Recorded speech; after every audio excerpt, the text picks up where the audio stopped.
ఉపరాష్ట్రపతి పదవికి రాజీనామా చేశారు జగదీప్ ధన్ఖడ్. అనారోగ్యం కారణంతో పదవికి రాజీనామా చేస్తున్నట్లు ప్రకటించారు. వైద్యుల సూచనలతోనే పదవికి రాజీనామా చేస్తున్నట్లు తెలిపారు. ప్రెసిడెంట్ కి రాజీనామా లేఖ పంపించారు ధన్ఖడ్. 2022 జూలై 16న ఉపరాష్ట్రపతిగా ఎన్నికయ్యారు ధన్ఖడ్. 3 ఏళ్ల పాటు ఉపరాష్ట్రపతిగా బాధ్యతలు నిర్వర్తించారు.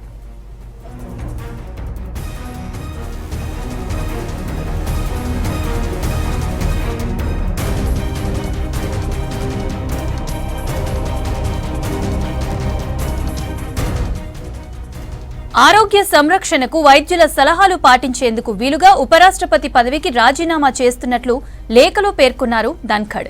తన పదవీ కాలంలో మద్దతుగా నిలిచిన రాష్ట్రపతి, ప్రధాని, పార్లమెంటు సభ్యులందరికీ కృతజ్ఞతలు తెలిపారు. వారి నుంచి లభించిన అమూల్యమైన సహకారం, ఆప్యాయతలు ఎప్పటికీ గుర్తుండిపోతాయన్నారు.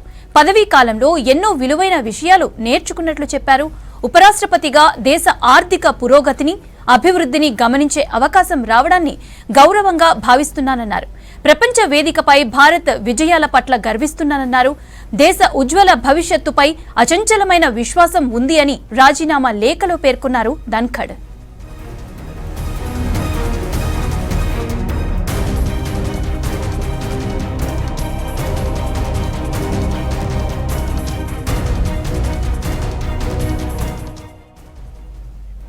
రాజస్థాన్ ఓబీసీ జాట్ సామాజిక వర్గానికి చెందిన ధన్ఖడ్ 3 దశాబ్దాలుగా ప్రజా జీవితంలో ఉన్నారు. సాధారణ రైతు కుటుంబం నుంచి వచ్చిన ఆయన దేశంలోనే 2వ అత్యున్నత స్థానానికి ఎదిగారు. 1951 మే 18న రాజస్థాన్లోని జోన్జును జిల్లా కిథానా గ్రామంలో జగదీప్ ధన్ఖడ్ జన్మించారు. ఎల్ఎల్బి కోర్సు తర్వాత 1979 నవంబర్లో రాజస్థాన్ బార్ అసోసియేషన్లో న్యాయవాదిగా పేరు నమోదు చేసుకున్నారు. రాజస్థాన్ హైకోర్టు, సుప్రీంకోర్టులో న్యాయవాదిగా ప్రాక్టీస్ చేశారు ధన్ఖడ్.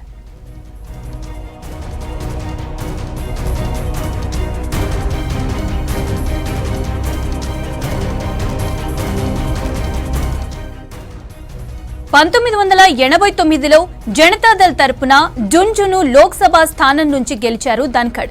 1990లో అప్పటి ప్రధాని చంద్రశేఖర్ కేబినెట్ లో పార్లమెంటరీ వ్యవహారాల సహాయ మంత్రిగా కొద్ది కాలం పనిచేశారు. 1993 నుంచి 98 మధ్య కాలంలో ఎమ్మెల్యేగా ఉన్నారు. పివి నరసింహారావు ప్రధానిగా ఉన్న సమయంలో కాంగ్రెస్ లో చేరారు. 1998 నుంచి క్రియాశీల రాజకీయాలకు దూరంగా ఉంటూ న్యాయవాద వృత్తిలో కొనసాగారు. 2008 తర్వాత బీజేపీలో చేరిన ధన్ఖడ్ 2019లో అనూహ్యంగా పశ్చిమ బెంగాల్ గవర్నర్గా నియమితులయ్యారు.